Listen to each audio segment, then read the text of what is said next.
Les figures anthropologiques sont aussi une des manifestations de cette relation primordiale entre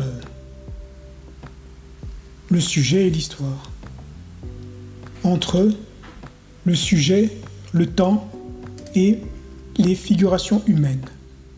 Les figures anthropologiques sont donc des figures de l'humanisme qui permettent de mettre en avant le sujet face à l'extérieur, face au monde extérieur.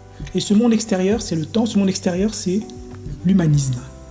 C'est la filiation, c'est les relations familiales qui permettent de comprendre les différentes conceptions du sujet dans ces littératures francophones.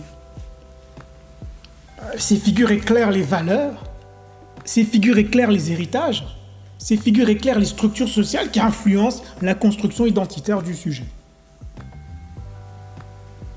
Un exemple encore, la dynastie des Boiteux de Sandrine Bessorat, qui fait état d'un personnage qui s'appelle Johan Belloni, issu d'une mère réunionnaise et d'un père français de France hexagonale.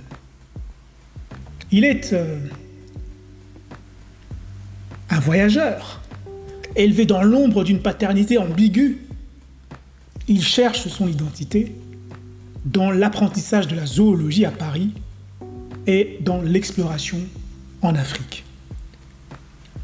Son parcours marqué par la recherche de reconnaissance et la réconciliation avec son héritage familial le conduit aux États-Unis où il devient un naturaliste reconnu. Et donc Johan Belloni représente une sorte d'exploration des identités, de l'héritage et de la quête subjective au sein d'un monde en mutation. Merci d'avoir écouté ce podcast.